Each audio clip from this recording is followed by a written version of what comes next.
Hello दोस्तों, मैं राजेश कुमार आपका अपने यूट्यूब चैनल पर स्वागत करता हूं।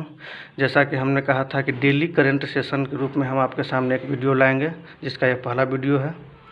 इसमें 13 मई 2020 के सभी महत्वपूर्ण क्वेश्चन को हमने रखा है, जो आपके एग्ज़ाम के पॉइंट ऑफ व्यू से बहुत इंपॉर्टेंट है। इससे बाहर आपके एग्ज़ाम में नहीं पूछा जाएगा। बस इस वीडियो को आप या तो नोट कर सकते हैं अपने कॉपी पर, या इस वीडियो को 2-3 बार देख लीजिएगा तो आपको ये याद हो जाएगा। जैसे ही आपको ऑप्शन मिलेगा आप उसको आराम से बना सकते हैं, इसमें कोई दिक्कत नहीं होगी। पहला क्वेश्चन को देखते हैं। भारत में आयोजित होने वाला फीफा अंडर 17 महिला विश्व कप 2020 को कोविड-19 महामारी के कारण 2021 तक स्थगित कर दिया गया। जो फीफा अंडर 17 2020 विश्व कप महिला विश्व कप 2020 में होने वाला था, उसको 2021 तक स्थगित कर दिया है। अब 2021 में ये 17 फरवरी से 7 मार्च 2021 के बीच खेला जाएगा। ये डेट आपके लिए उतना इम्पोर्टेंट नहीं है, लेकिन ये जगह इम्पोर्टेंट है कि कहाँ खेला जाएगा। तो भारत में इसका आयोजन होगा। उद्घाटन स्थल गुवाहाटी में होगा, समापन मुंबई में होगा। तो इस चीज़ को आप लोग कंप्लीट कर लीजिएगा।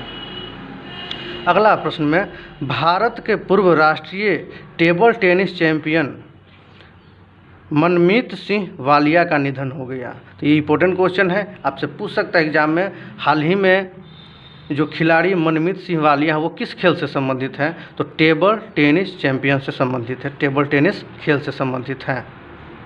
अगला क्वेश्चन है, FIDE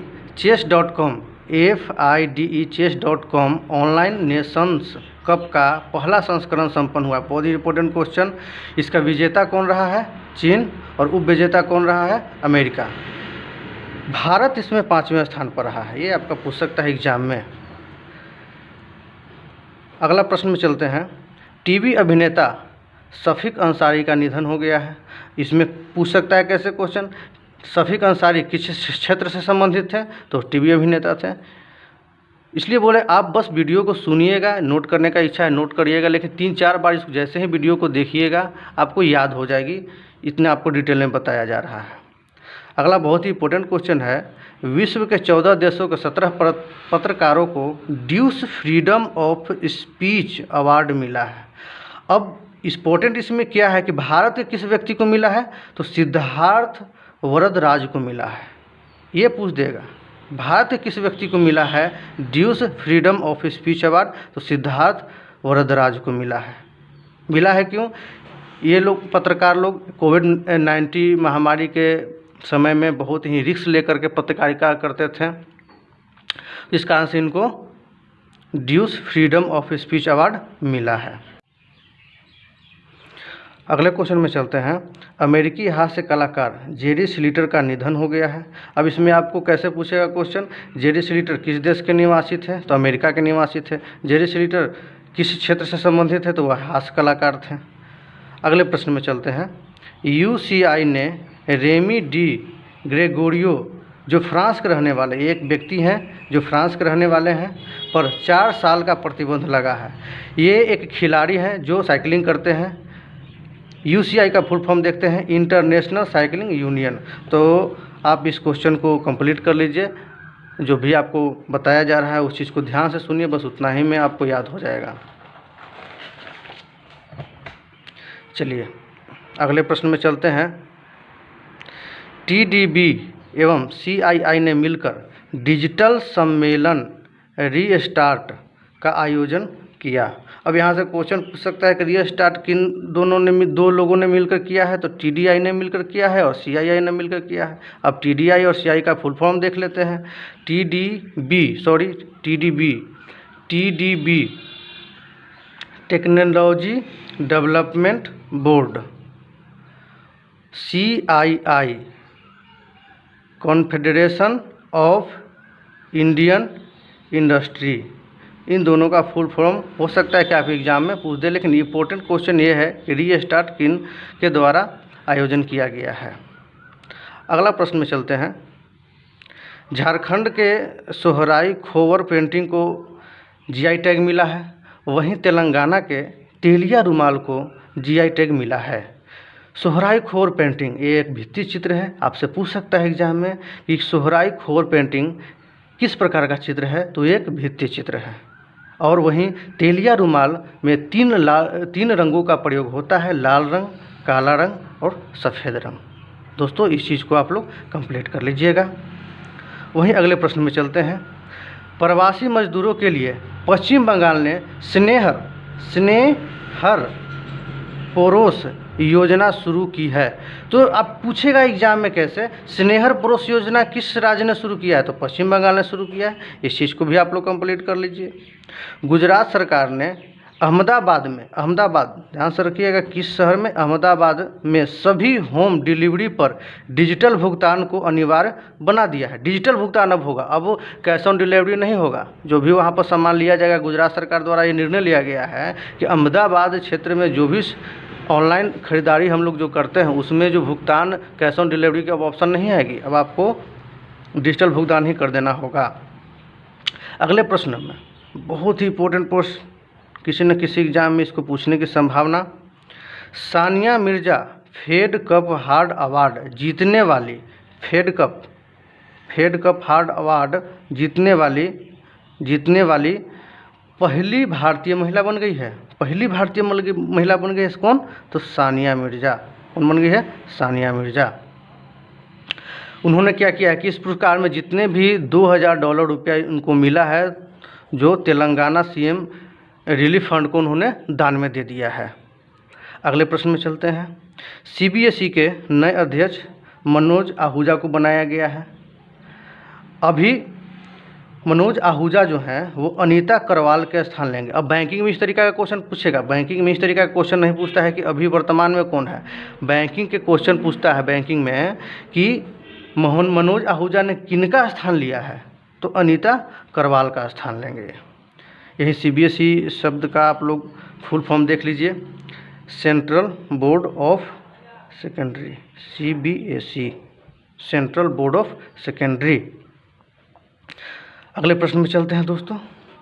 नगर विमानन महानिदेशालय ने पायलटों के उड़ान लाइसेंस की वैधता को 90 दिन तक बढ़ा दिया गया। इससे कोविड-19 महामारी के समय में उड़ान नहीं हो पाया है, उतना फ्लाइट नहीं चल पाया है।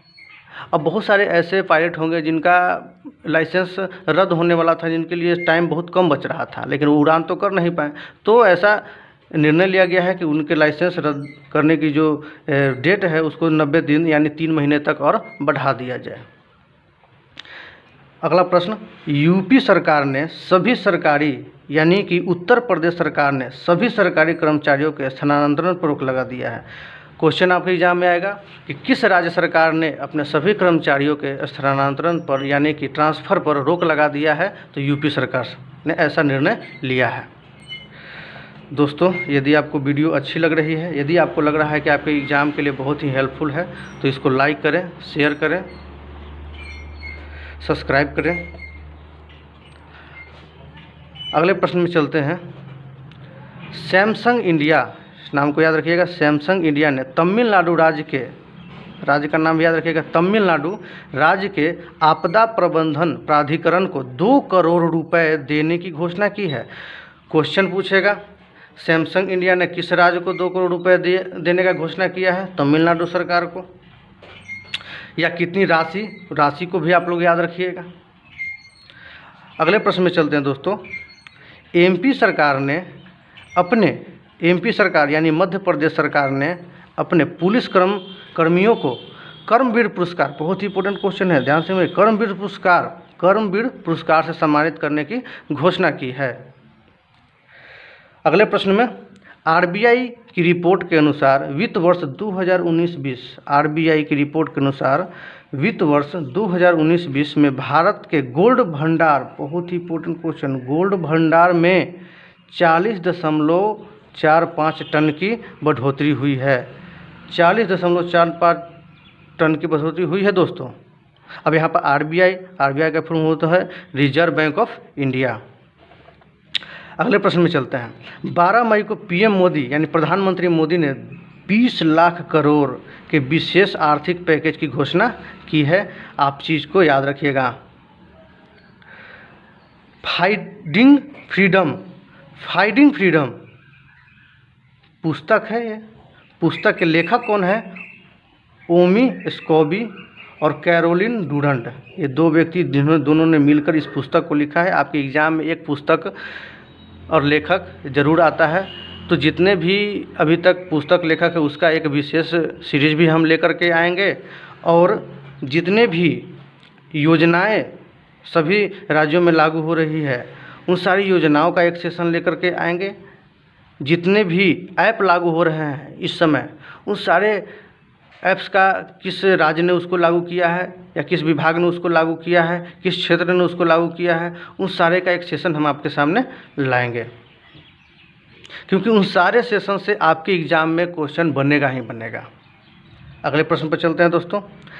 अमेरिका के CDC ने कोविड-19 से लड़ने के लिए भारत को 3.6 मिलियन सहायता देने की घोषणा की है। अब अमेरिका के CDC ने किया है तो CDC का फुल फॉर्म देख लेते हैं, central for disease control and prevention. इस चीज़ को आप लोग बहुत ही अच्छी तरीक़े से तैयारी कर लीजिए। नोट करने का इच्छा है तो नोट कर लीजिए, नहीं तो 2-3 बार इस वीडियो को यदि आप देख लेते हैं पूरी तरीके से आराम से, क्योंकि बहुत सारे होते हैं बच्चे लेट करके ही देखते हैं, कोई दिक्कत नहीं है। इस तरीक़ा से आपके लिए बना दिया गया है कि जैसे भी आप देखिए बस उसको आपके एग्ज़ाम में से उस क्वेश्चन छूटना नहीं चाहिए, ये हमारा आपके लिए प्रयास है। यदि अच्छी लग रही है आपको वीडियो तो इसको लाइक, शेयर और कमेंट ज़रूर करिए, सब्सक्राइब भी करिए, अपने दोस्तों को भी लाभान्वित करिए। धन्यवाद।